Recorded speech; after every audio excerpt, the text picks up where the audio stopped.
Hello बच्चों, welcome to class 12th। आज हम क्लास 12th के बच्चों के लिए एनसीईआरटी बुक का फोर्थ चैप्टर डिटर्मिनेंट्स की पांचवी एक्सरसाइज 4.5 कराएंगे आपको, जिसमें हम डिस्कस करेंगे कि किसी भी स्क्वायर मैट्रिक्स का आप एडजॉइंट कैसे निकालते हैं और उसका इनवर्स किस तरह से फाइंड आउट किया जाता है। तो सबसे पहले हम सीखेंगे एडजॉइंट ऑफ ए की डेफिनेशन। तो आइए देखते हैं एक्सरसाइज 4.5 में। सबसे पहले हमारे पास आता है topic adjoint of A matrix कि एडजॉइंट होता क्या है। एडजॉइंट क्या होता है, देखिए कोई भी स्क्वायर मैट्रिक्स है A is equals to a i j n cross n. N cross n मतलब नंबर ऑफ रोज और नंबर ऑफ कॉलम हमने इक्वल रखे हैं। Number of rows is equal to number of columns. इसका मतलब है कि जो मैट्रिक्स ए है वो क्या है, that must be A square matrix. वो एक स्क्वायर मैट्रिक्स होना चाहिए, मतलब उसके अंदर रोज और कॉलम सेम होने चाहिए। तो किसी भी स्क्वायर मैट्रिक्स ए के लिए अगर हम एडजॉइंट ए कैलकुलेट करना चाहते हैं तो हमें सबसे पहले उसके सभी कोफैक्टर्स कैलकुलेट करने पड़ेंगे। यानी capital A i J cofactors का एक मैट्रिक्स बनेगा और उसका हमने ट्रांसपोज लिखना है। तो एडजॉइंट ऑफ ए किसी भी स्क्वायर मैट्रिक्स का क्या होता है, transpose of the matrix of the cofactors. यहां आप मेंशन कर सकते हैं where capital Aij is the cofactor of each element Aij। यानी कोफैक्टर्स का जो मैट्रिक्स बनेगा उसका ट्रांसपोज लिखने पर हमें जो मैट्रिक्स मिलेगा that is called adjoint of A. इसको हम क्वेश्चंस की हेल्प से सीखेंगे कैसे निकालते हैं। उससे पहले हम सीख रहे हैं नेक्स्ट डेफिनेशन कि सिंगुलर मैट्रिक्स क्या होता है। कोई भी मैट्रिक्स सिंगुलर मैट्रिक्स कब होता है, any square matrix again I'm using the word square matrix, मतलब नंबर ऑफ रोज और नंबर ऑफ कॉलम्स बराबर हैं। और किसी भी स्क्वायर मैट्रिक्स के लिए अगर if determinant of A is equal to 0 आ जाए, यानी अगर उसका determinant of A equal to 0 है, it means the matrix given matrix is a singular matrix. And if determinant of A is not equal to 0 then we say that it is non singular. यानी अगर आपको किसी भी matrix को singular या non singular prove करना है तो वो उसके डिटर्मिनेंट की हेल्प से होगा।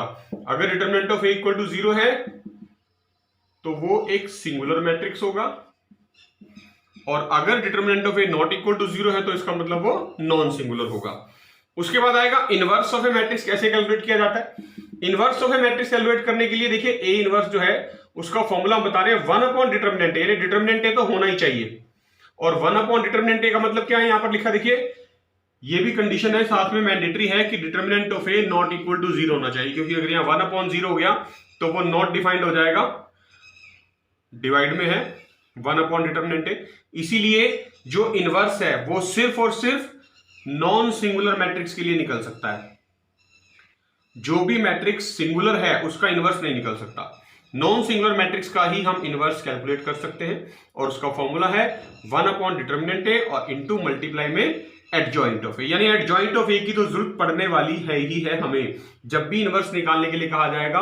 तो सबसे पहला स्टेप हमने चेक करना है कि मैट्रिक्स जो ए है वो सिंगुलर है या नॉन सिंगुलर। नॉन सिंगुलर मतलब determinant of A not equal to 0 होना चाहिए, ये फर्स्ट कंडीशन।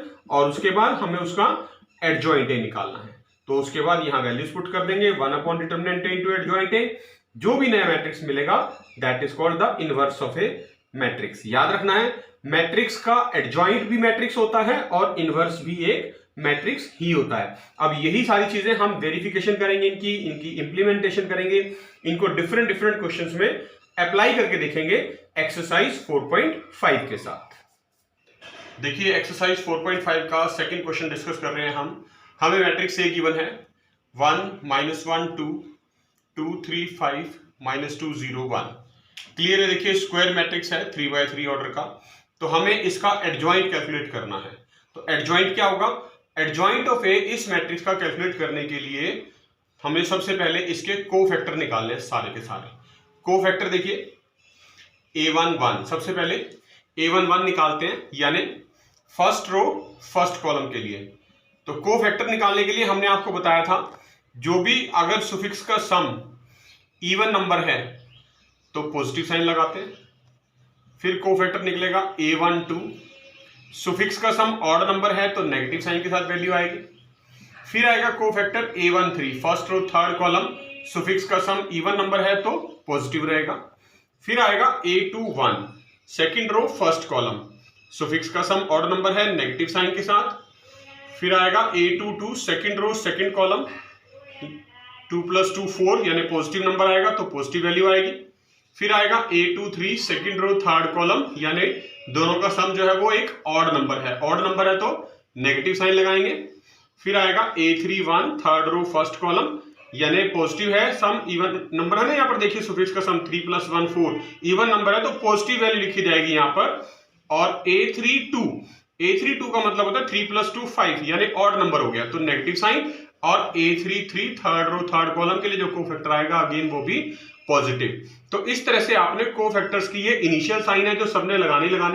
तो ये टोटल 9 एलिमेंट्स हैं, इनके लिए हर एक एलिमेंट के लिए एक कोफैक्टर आएगा, 9 कोफैक्टर आएंगे। हमने उनके पॉजिटिव और नेगेटिव साइन पहले लगा लिए हैं।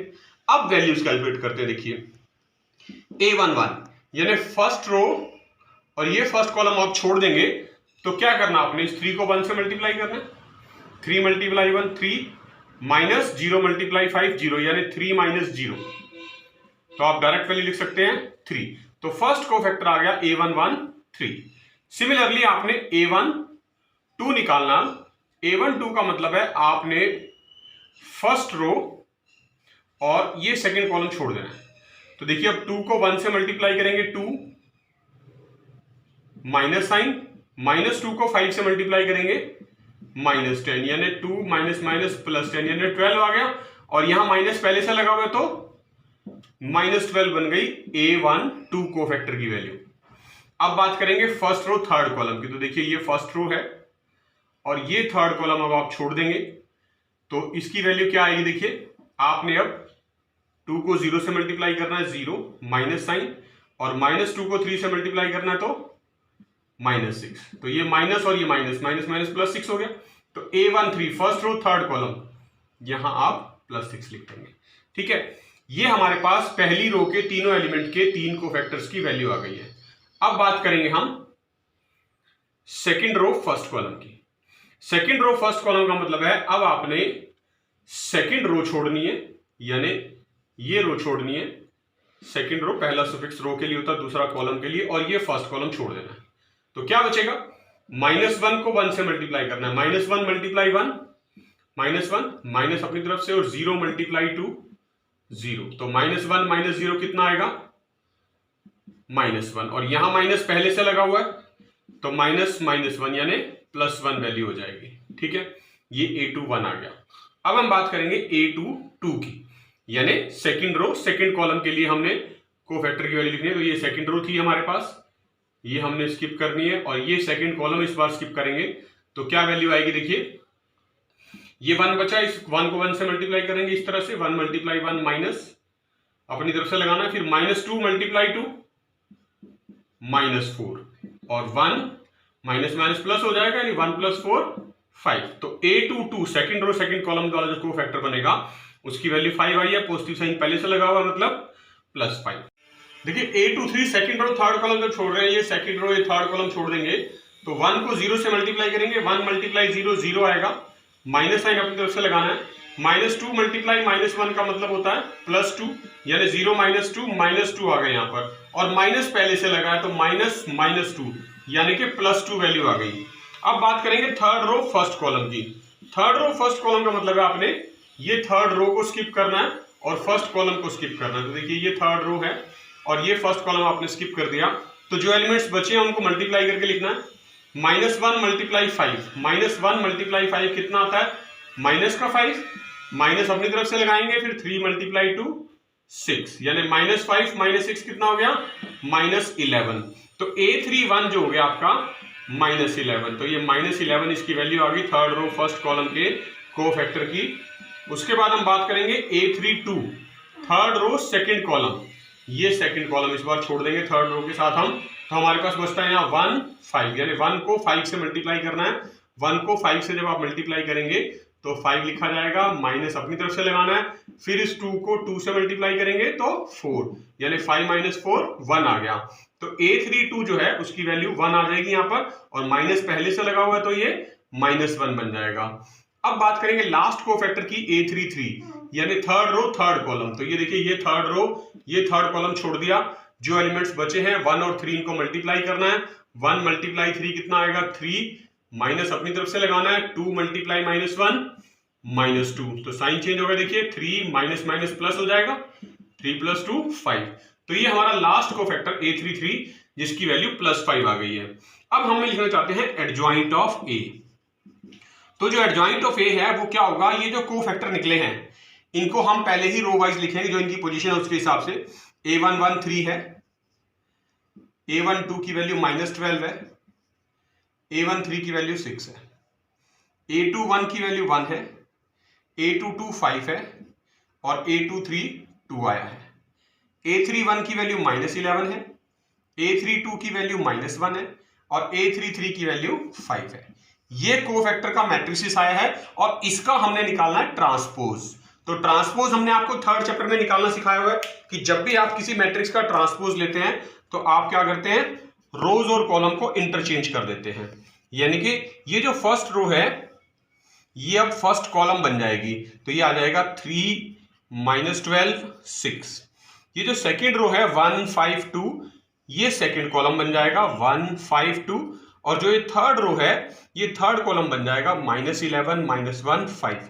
तो ये जो मैट्रिक्स मिला है अब हमें, this is called adjoint of A square matrix A. तो हमने यही चेक करना होता है कि जब भी आपको एडजॉइंट निकालने के लिए कहा जाए तो आपने सबसे पहले कोफैक्टर निकालने हैं हर एलिमेंट के। सारे कोफैक्टर जब आ जाएंगे उनको उनकी पोजीशन के हिसाब से मैट्रिक्स बना के लिखना है और उस मैट्रिक्स का आपने ट्रांसपोज कर देना है। ट्रांसपोज करने के बाद जो मैट्रिक्स मिलेगा वो आपकी एडजॉइंट ऑफ ए मैट्रिक्स होगी, यानी exact value of adjoint of A. देखिए क्वेश्चन नंबर 7 डिस्कस कर रहे हैं, उसके बाद जो बाकी के क्वेश्चन हैं इससे पहले वाले वो आपने प्रैक्टिस करने हैं खुद से, क्योंकि उन सभी में आपको एडजॉइंट ए निकालना सिखाया गया है या एडजॉइंट ए निकालने के लिए कहा जाएगा।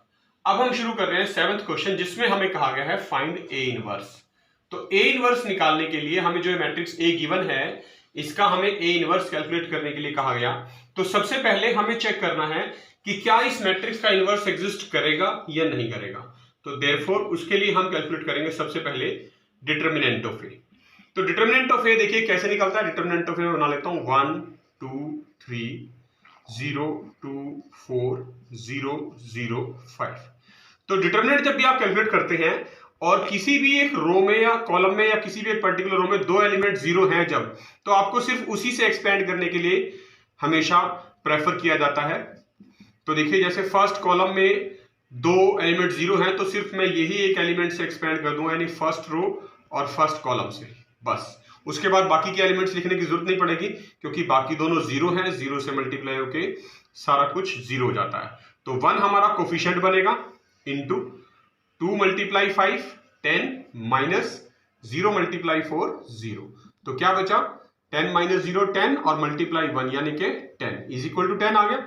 डिटर्मिनेंट ए मतलब ये क्या आया, नॉट इक्वल टू 0। तो जब भी determinant of A not equal to 0 आ जाए तो इसका मतलब देयरफॉर जो मैट्रिक्स ए है वो क्या है, that is non singular. Matrix a non singular है, देयरफॉर ए इनवर्स एग्जिस्ट। यानी जब भी नॉन सिंगुलर होगी तो इसका मतलब उसका इनवर्स एग्जिस्ट करेगा, और जब ए इनवर्स एग्जिस्ट करेगा तो इसका मतलब हम इनवर्स निकाल सकते हैं। और ए इनवर्स निकालने का फॉर्मूला हमने आपको बताया हुआ है 1 determinant A into adjoint A.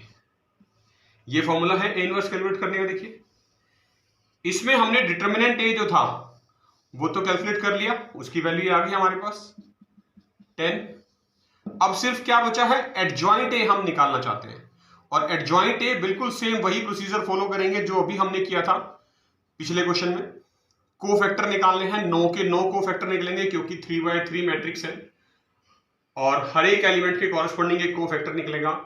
उन कोफैक्टर्स का जो मैट्रिक्स होगा उसका ट्रांसपोज, उसको हम बोलते हैं एडजॉइंट ए। तो देखिए यहां लिख लेते हैं एक बार फिर से मैट्रिक्स ए, फिर से लिख लेते हैं 1 2 3 0 2 4 0 0 5। इसका हम एडजॉइंट लिखेंगे तो कोफैक्टर लिखेंगे सारे A11 A12 A13। और अब पोजीशन आपको पता है कि जो जो सुफिक्स का सम ऑड नंबर है उनके आगे हम नेगेटिव साइन लगाते चलेंगे, बाकी का जो भी साइन आएगा वही रहेगा, या मतलब कह सकते हैं कि वो पॉजिटिव होंगे। Third row first column A3 1, A3 2 या A3 3, third row third column. देखिए सुफिक्स का सम ऑड नंबर एक तो यहाँ पर है A2 1, 2 + 1 3, तो ये नेगेटिव साइन होगा। एक ये 1 2 है, सुफिक्स का सम 1 + 2 3 ऑड नंबर है, नेगेटिव साइन होगा। A3 2 इसका साइन भी नेगेटिव रहेगा और A2 3 इसका साइन भी नेगेटिव रहेगा। तो इन 9 कोफैक्टर्स में से हमारे पास 1 2 3 4 वैल्यूज नेगेटिव और 5 पॉजिटिव रहने वाली है। तो देखिए शुरू करते हैं A1 1। First row first column आपने छोड़ना है। 2 × 5 10 -0 × 4 0, कितना आया 10। फिर बात करेंगे फर्स्ट रो सेकेंड कॉलम, तो क्या क्या बचेगा 0 × 5 0 -0 × 4 0, यानी कि 0, तो ये 0 हो गया। और 0 पॉजिटिव नेगेटिव नहीं होते तो इज इक्वल टू ओनली 0। उसके बाद फर्स्ट रो थर्ड कॉलम ये छोड़ेंगे। 0 × 0 0 -0 × 2 0, अगेन 0 आया तो दिस इज ऑल्सो 0। फिर बात करेंगे A2 1, यानी सेकंड रो पे चलना है हमने, तो ये सेकंड रो देखिए अंडरलाइन कर देते हैं। इससे थोड़ा सा डिस्टिंग्विश हो जाता है कि हाँ बाकी के एलिमेंट्स के साथ कंफ्यूजन नहीं होता। सेकंड रो फर्स्ट कॉलम हमने ये अंडरलाइन कर दिए। तो 2 × 5 10 -0 × 3 0, यानी 10 वैल्यू आ गई। तो A2 1 साइन नेगेटिव है तो मतलब -10। अब बात करेंगे A2 2 की, second row second column, second row और ये सेकंड कॉलम छोड़ेंगे तो 1 × 5 5 -0 × 3 0, तो 5 - 0 5, यानी A2 2 आ गया 5। अब बात करेंगे A2 3 की, यानी सेकंड रो थर्ड कॉलम, तो ये सेकंड रो है ही है और ये थर्ड कॉलम हमने छोड़ दिया। देखिए 1 × 0 0 -0 × 2 0, तो 0 - 0 0, तो ये वैल्यू भी 0 आ गई and that is equal to 0, क्योंकि 0 का साइन ना पॉजिटिव होता है और ना ही नेगेटिव होता है। अब बात करेंगे A3 1, यानी थर्ड रो पे आ जाएंगे। थर्ड रो फर्स्ट कॉलम, तो ये थर्ड रो ये फर्स्ट कॉलम हमने छोड़ दिया। 2 × 4 क्या लिखा जाएगा 8 -2 × 3 6, 8 - 6 2, तो A3 1 की वैल्यू आ गई 2। A3 2 यानी थर्ड रो ही लेनी है और सेकंड कॉलम इस बार छोड़ना है। तो देखिए 1 × 4 4 -0 × 3 0, तो 4 - 0 4, यानी A3 2 का साइन 4 आ गया। नेगेटिव पहले से है तो -4 वैल्यू बन गई। लास्ट को फैक्टर है अब A3 3, यानी थर्ड रो थर्ड कॉलम, 1 × 2 2 -0 × 2 0, तो 2 - 0 2 बच गया, तो A3 3 की वैल्यू आ गई 2। तो ये सारे के सारे को फैक्टर्स देखिए हमने 9 के 9 कैलकुलेट कर लिए हैं। अब जब एडजॉइंट ऑफ A लिखा जाएगा वो क्या होगा 10, रो वाइज लिखने सारे 0 0, यहां से -10 5 0, यहां से 2 -4 2, और इसका ट्रांसपोज हमने लेना, तो एडजॉइंट A आ जाएगा। ये फर्स्ट रो है, ये फर्स्ट कॉलम बन जाएगी 10 0 0, सेकेंड रो सेकेंड कॉलम यानी -10 5 0, और ये जो थर्ड रो है ये थर्ड कॉलम बन जाएगी 2 -4 2। तो ये जो आपका एडजॉइंट A निकल गया। इस एडजॉइंट A की हेल्प से हमने अब A इनवर्स कैलकुलेट करना है। A इनवर्स निकालने के लिए देखिए हमने आपको फॉर्मूला ये बताया हुआ है, A inverse is equal to 1 determinant A into adjoint A। 1 determinant A into adjoint A होता है। डिटर्मिनेंट A की वैल्यू क्या थी 1/10, और एडजॉइंट A की ये वैल्यू लिख दिया, तो लिख देंगे 10 -10 2 0 5 -4 0 0 2। तो ये जो मैट्रिक्स बना है A inverse, this is called, आप चाहें तो 1/10 बाहर ही रख सकते हैं या चाहें तो अंदर सभी एलिमेंट्स के साथ मल्टीप्लाई भी कर सकते हैं, it's up to you. Representation करने के दोनों मेथड बिल्कुल करेक्ट हैं, इस बात से कोई फर्क नहीं पड़ता है आप अंदर मल्टीप्लाई कर रहे हैं या नहीं कर रहे। अगर सारे के सारे एलिमेंट 10 के फैक्टर होते तो शायद हम मल्टीप्लाई भी कर देते, इजी हो जाता, लेकिन यहां पर सिर्फ फर्स्ट रो के 2 ही एलिमेंट इसके फैक्टर है 10 के, बाकी नहीं है, तो हमने 1/10 को बाहर ही रखा है। तो ये जो मैट्रिक्स हमें मिल गया है अब, this is called A inverse. देखिए क्वेश्चन नंबर 11 कर रहे हैं एक्सरसाइज 4.5 का ही। जो मैट्रिक्स ए गिवन है हमें 1 0 0 0 cos alpha sine alpha 0 sine alpha minus cos alpha. हमें इस मैट्रिक्स ए का इनवर्स फाइंड आउट करना है। इनवर्स फाइंड आउट करने के लिए सबसे पहला स्टेप हमने आपको बताया है कि आपको डिटर्मिनेंट ऑफ ए कैलकुलेट करना होता है। डिटर्मिनेंट ऑफ ए का मतलब क्या है? आप सबसे पहले इसका डिटर्मिनेंट निकालेंगे। देखिए मैं इनको डिटर्मिनेंट की फॉर्म में लिख लेता हूं। 1 0 0 0 cause alpha sine alpha 0 sine alpha minus cos alpha. Expand कर देते हैं फर्स्ट रो फर्स्ट कॉलम से, क्योंकि एक ही नॉन जीरो एलिमेंट है तो ये कोफिशिएंट बनेगा 1 इंटू कोज अल्फा को माइनस कोज अल्फा से मल्टीप्लाई करेंगे आप तो माइनस कॉस स्क्वायर अल्फा बनेगा, माइनस अपनी तरफ से साइन अल्फा को साइन अल्फा से मल्टीप्लाई करेंगे तो साइन स्क्वायर अल्फा बनेगा। आप चाहें तो इन दोनों में से माइनस कॉमन ले सकते हैं, -1 into cos square alpha plus sine square alpha हो जाएगा। और ये आपने पढ़ा हुआ है cos square theta plus sine square theta 1 होता है, तो देखिए ये बन जाएगा -1 मल्टीप्लाई 1 इज इक्वल टू -1। तो डिटर्मिनेंट ए की वैल्यू -1 आ गई which is not equal to 0, therefore matrix A is non singular and A inverse exist. मतलब ए इनवर्स एग्जिस्ट करेगा। और जब मैट्रिक्स ए का इनवर्स एग्जिस्ट करेगा तो हमने अब सिर्फ क्या करना है, ये मैट्रिक्स ए था इसके कोफैक्टर लिखने हैं सारे के सारे। तो देखिए क्या क्या बनेंगे, A11 A12 नेगेटिव साइन के साथ, A13 A21 नेगेटिव साइन के साथ, A22 A23 A23 भी नेगेटिव साइन के साथ, A31 A32 negative sign, A33 positive. आपको पता है क्योंकि जिनके सुफिक्स मैंने बताया हुआ है ऑड नंबर आता है सम, वो हमने नेगेटिव साइन के साथ लिखने होते हैं। तो पहला कोफैक्टर लिख रहे हैं A11 first row first column, cos alpha multiply minus cos alpha minus cos square alpha, minus अपनी तरफ से sine alpha multiply sine alpha sine square alpha minus common cos square alpha plus sine square alpha यानी कि -1। तो A11 की value -1 आ गई। अब बात करेंगे सेकंड एलिमेंट की, A12 यानी फर्स्ट रो सेकंड कॉलम। देखिए लिख रहे हैं ये first row second column, first row और ये सेकंड कॉलम आप छोड़ देंगे तो क्या बचेगा, 0 multiply cos alpha 0 0 multiply sine alpha 0 यानी 0 माइनस 0 0। तो ये 0 आ गए यहाँ पर। फर्स्ट रो थर्ड कॉलम छोड़ेंगे। अब देखिए ये फर्स्ट रो है हमने, और ये थर्ड रो भी मैंने अंडरलाइन कर दी। देखिए इधर से 0 multiply sine alpha 0 minus 0 multiply cos alpha 0 again 0 minus 0, ये भी 0 आ गया। अब बात करेंगे सेकंड रो की, A21 यानी सेकंड रो फर्स्ट कॉलम हम लेके चलेंगे। तो सेकंड रो फर्स्ट कॉलम जब आप छोड़ेंगे तो ये आपकी सेकंड रो है और ये फर्स्ट कॉलम है, हमने छोड़ दिया। 0 multiply minus cos alpha 0 minus 0 multiply sine alpha 0 again 0 minus 0 0 आ गया ये भी। अब बात करेंगे second row second column A22 की। तो ये देखिए ये सेकंड रो है, ये सेकंड कॉलम हमने छोड़ दिया है। क्या बचेगा, 1 मल्टीप्लाई माइनस कॉस अल्फा यानी माइनस कॉस अल्फा माइनस अपनी तरफ से 0 मल्टीप्लाई 0 0। तो क्या बचेगा, ओनली माइनस कॉस अल्फा। अब हम बात करेंगे A23 की, सेकंड रो थर्ड कॉलम। तो देखिए सेकंड रो हमने छोड़ी हुई है, सिर्फ थर्ड कॉलम को स्किप करना है। ये सेकंड रो है और ये थर्ड कॉलम हमने स्किप कर दिया।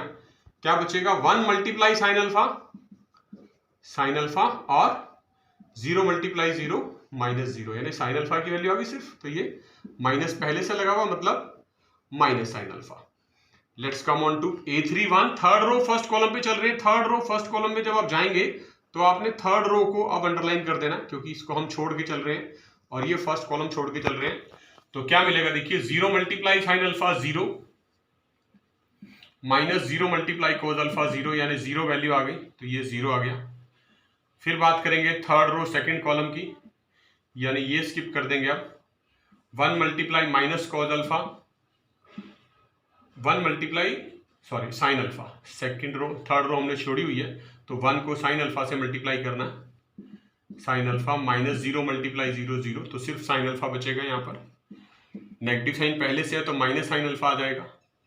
अब हमने third row third column last cofactor लिखना है, 1 multiply cos alpha minus 0 multiply 0 0, तो क्या वैल्यू आ गई A33 की कॉज अल्फा। तो ये देखिए 9 के 9 को फैक्टर हमने लिख लिए हैं। अब इन को फैक्टर्स की हेल्प से हम एडजॉइंट ए लिख सकते हैं easily. Adjoint A is equal to position wise लिखेंगे यानी रो वाइज लिखना है, -1 0 0 0 minus cos alpha minus sine alpha और 0 minus sine alpha cos alpha, 0 minus sine alpha cos alpha, right. और इसका हमने लेना है ट्रांसपोज। ट्रांसपोज का मतलब हमने बताया हुआ थर्ड चैप्टर में, आपको पिछले क्वेश्चन में भी बताया था, जब आप रोज और कॉलम को इंटरचेंज कर देते हैं तो ट्रांसपोज निकल जाता है। यानी ये जो फर्स्ट रो है ये फर्स्ट कॉलम बनेगा -1 0 0, सेकेंड रो सेकेंड कॉलम यानी 0 minus cos alpha minus sine alpha, और ये जो थर्ड रो है ये थर्ड कॉलम बनेगा यानी इस तरह से लिखा जाएगा 0 minus sine alpha cos alpha. ये एडजॉइंट ए आ गया। डिटरमिनेंट ए हमने कैलकुलेट किया हुआ था, -1 आया था। अब हम वैल्यू लिखना चाहते हैं ए इनवर्स की, तो ए इनवर्स की वैल्यू क्या आएगी देखिए, ए इनवर्स होता है 1 upon determinant A into adjoint A, यानी आपने लिखना है 1 upon -1 into -1 0 0 0 minus cos alpha minus sine alpha 0 minus sine alpha cos alpha. अब देखिए बाहर 1 अपॉन -1 है यानी -1 है, तो -1 से ही जब मैट्रिक्स के अंदर जाके मल्टीप्लाई करेंगे इन सभी एलिमेंट्स को तो इन सबके साइन चेंज हो जाएंगे, यानी जो पॉजिटिव है वो नेगेटिव हो जाएंगे और जो नेगेटिव है वो पॉजिटिव। तो अल्टीमेटली जो हमारा ए इनवर्स है वो बन जाएगा देखिए 1 0 0, मैंने साइन चेंज कर दिए, 0 cos alpha sine alpha 0 sine alpha minus cos alpha. This is called A inverse for the given matrix A. देखिए 16th क्वेश्चन कर रहे हैं, बहुत इंपॉर्टेंट क्वेश्चन है आज की एक्सरसाइज का। If matrix A is equal to, हम एक मैट्रिक्स गिवन है और हमें वेरीफाई करना है, देखिए रिजल्ट दिया हुआ है, verify that a³ -6a² + 9a -4i, i का मतलब है यहां पर आइडेंटिटी मैट्रिक्स, और ये आइडेंटिटी मैट्रिक्स आपने उसी ऑर्डर का लेना है जिस ऑर्डर का मैट्रिक्स ए रहेगा, यानी 3/3 का, और इज इक्वल टू 0 मैट्रिक्स के इक्वल आना चाहिए। ये हमें वेरीफाई करना है और उस वेरिफिकेशन के बाद हमें ए इनवर्स कैलकुलेट करना है। तो देखिए कैसे करेंगे। सबसे पहले हमारे पास जो ये इक्वेशन में वैल्यूज लिखी हैं a³ a², a की वैल्यूज हम कैलकुलेट करेंगे। मैट्रिक्स ए गिवन है, हम a² कैलकुलेट करके दिखाएंगे। a² का मतलब होता है a मल्टीप्लाई a, ये आपने थर्ड चैप्टर में सीखा हुआ है मैट्रिक्स मल्टीप्लीकेशन में। तो देखिए a मल्टीप्लाई है, पहले 2 बार मैट्रिक्स से लिख लेते हैं, 2 -1 1 -1 2 -1 1 -1 2, ये मैट्रिक्स से हो गया। एक बार और लिख लेते हैं, 2 -1 1 -1 2 -1 1 -1 2। ये आपने मैट्रिक्स मल्टीप्लिकेशन सीखा हुआ है, फिर भी मैं आपको एक रो करके दिखा रहा हूं, बाकी की 2 आपने खुद लिखनी है। कैसे करते हैं देखिए, रिवाइज हो जाएगा। फर्स्ट रो को आप फर्स्ट कॉलम से मल्टीप्लाई करते थे, कॉरेस्पॉन्डिंग एलिमेंट 2 × 2 4, -1 × -1 +1 और 1 × 1 +1, ये फर्स्ट एलिमेंट आ गया। फिर आप फर्स्ट रो को सेकंड कॉलम से मल्टीप्लाई करेंगे, 2 × -1 -2, -1 × 2 -2, 1 × -1 -1। फिर आप इसी फर्स्ट रो को थर्ड कॉलम के कॉरेस्पॉन्डिंग एलिमेंट से मल्टीप्लाई करेंगे, 2 × 1 2, -1 × -1 +1, 1 × 2 2, राइट। ये आगे देखिए आपके पास ये फर्स्ट रो आ गई। इसी तरह से आपने एग्जैक्टली सेकंड रो को भी तीनों रो से कॉलम से मल्टीप्लाई करना है, फिर थर्ड रो को भी आपने इन तीनों कॉलम से मल्टीप्लाई करना, और जो भी वैल्यू आएगी आपके पास मल्टीप्लाई करके वो आपने यहां लिखनी है, और वो वैल्यू आएगी आपके पास, देखिए ये आपके पास आ गई है वैल्यू ऑफ a², 2/2, ये 3/3 मैट्रिसेस को मल्टीप्लाई करने के बाद हमने कैलकुलेट करके दिखा दिया, आपको रिवाइज भी करा दिया। इस a² के निकलने के बाद अब हम कैलकुलेट करेंगे a³, बिल्कुल सेम इसी तरह से फॉलो करेंगे स्टेप। a³ कैसे निकलता है, a² × a लिख सकते हैं। a² हमने ये निकाला, देखिए 6 - 5 5 -5 6 -5 5 -5 6, मैंने a² की वैल्यू लिख ली। इनटू में मैट्रिक्स ए की वैल्यू फिर से लिख लेते हैं, 2 -1 1 -1 2 -1 1 -1 2। अब इन दोनों को जब आप मल्टीप्लाई करेंगे बिल्कुल उसी तरह से, फर्स्ट रो को पहले फर्स्ट कॉलम से, फिर सेकंड कॉलम से, फिर थर्ड कॉलम से, तो कॉरस्पॉन्डिंग वैल्यूज लिखने के बाद, मल्टीप्लाई करने के बाद आपके पास ये मैट्रिक्स, तो देखिए ये आपके पास वैल्यू आ गई है यहां पर मैट्रिक्स ए क्यूब की, ए स्क्वायर को ए से मल्टीप्लाई करने के बाद। अब देखिए हमने ए क्यूब कैलकुलेट कर लिया है, ए स्क्वायर कैलकुलेट कर लिया है, मैट्रिक्स ए की वैल्यू हमें स्टेटमेंट में गिवन है, और जो वेरीफाई करने के लिए कहा गया था वो क्या था, वो ये था A cube -6a square plus 9a minus 4i। हमने इज इक्वल टू इसको as a zero matrix prove करना है। तो हम इसकी लेफ्ट हैंड साइड लेकर चलेंगे। देखिए लेफ्ट हैंड साइड में सबसे पहले हमें क्या काम करना है, ए क्यूब की वैल्यू लिखनी है जी यहां पर।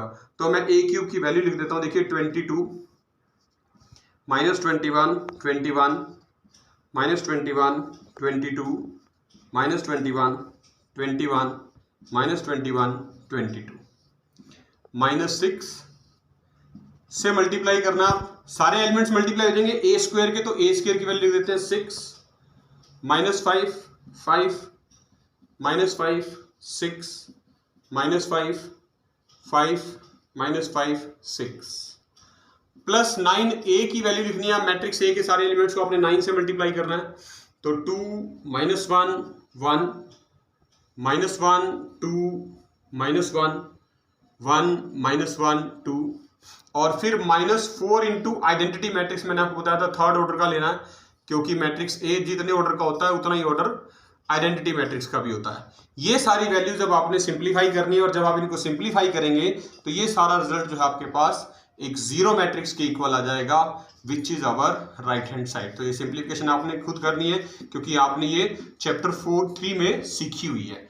अब इसके बाद हमारे पास जब ये वेरिफिकेशन हो जाएगी, तब हमारे पास इस क्वेश्चन का सेकंड पार्ट शुरू होगा, जो है फाइंड ए इनवर्स। वो अब हम शुरू करते हैं। देखिए कैसे कैलकुलेट करेंगे ए इनवर्स। देखिए वेरिफिकेशन के लिए हमने इक्वेशन दी थी A cube -6a square plus 9a minus 4i equal to zero matrix. ये हमने वेरीफाई करके दिखाया आपको। अब इसी इक्वेशन के जब भी स्टेटमेंट लिखा होता है हैंस फाइंड ए इनवर्स, तो हैंस फाइंड ए इनवर्स का मतलब होता है आपको इसी इक्वेशन की हेल्प से ए इनवर्स कैलकुलेट करना है। तो सबसे पहले जो -4i है, देखिए इसको हम राइट साइड में ले जाते हैं। क्या बन जाएगा, ए cube -6a square plus 9a, ये जो -4i है उधर जाके प्लस का 4i बन जाएगा। अब आप यहां लिख सकते हैं पोस्ट मल्टीप्लाई बोथ साइड्स, दोनों तरफ both sides by A inverse. A inverse से मल्टीप्लाई कर दीजिए। देखिए क्या होगा, A cube into A inverse. Post का मतलब होता है पीछे की तरफ, बाद में, तो हम ए क्यूब के बाद ए इनवर्स लिख रहे हैं। -6a square into A inverse. सभी एलिमेंट्स इंडिविजुअली एक एक एलिमेंट जो है वो इक्वेशन का ए इनवर्स से मल्टीप्लाई होता चला जाएगा। राइट साइड भी मल्टीप्लाई होगी 4i इंटू ए इनवर्स। तो ए क्यूब और ए इनवर्स बेस सेम है, पावर ऐड हो जाएंगी, ए स्क्वायर बचेगा, -a square into A inverse 6a बचेगा। a into A inverse 9 times of identity होता है, is equal to identity matrix से किसी भी मैट्रिक्स को मल्टीप्लाई करें सेम वही रिजल्ट आता है, यानी 4a इनवर्स। तो a इनवर्स की जो वैल्यू आएगी, ये जो 4 है ये इधर आके 1/4 बन जाएगा, a square -6a plus 9i। अब आपने क्या करना है, ए इनवर्स की वैल्यू निकालनी है, तो 1/4 तो बाहर ही रखना है, और ए स्क्वायर की मैट्रिक्स पहले आपने लिखनी है वैल्यू। मैं ए स्क्वायर मैट्रिक्स की वैल्यू लिख रहा हूं। देखिए क्या थी, 6 -5 5 -5 6 -5 5 -5 6 -6 टाइम्स ऑफ मैट्रिक्स ए लिखना है। अब आपने वो मैं लिख रहा हूं 2 -1 1 -1 2 -1 1 -1 2 plus 9 times of identity matrix लिखना, 1 0 0 0 1 0 0 0 1। अब ये आपके पास जब आप इस इक्वेशन को सिंप्लीफाई करेंगे तो जो वैल्यू आएगी मैट्रिक्स ए इनवर्स की आपके पास, वो वैल्यू ए इनवर्स की आपके पास ये मैट्रिक्स की फॉर्म में आ जाएगी। ये 1/4 एज इट इज बाहर लिखा है, और इस इक्वेशन को सिंप्लीफाई करने के बाद ये आपके पास ए इनवर्स की वैल्यू आ गई है। तो this is how we can calculate the A inverse by using the equation in matrix. तो बच्चों 4.5 एक्सरसाइज के जो क्वेश्चन आज आपके रह गए हैं वो आपने खुद से प्रैक्टिस करने हैं।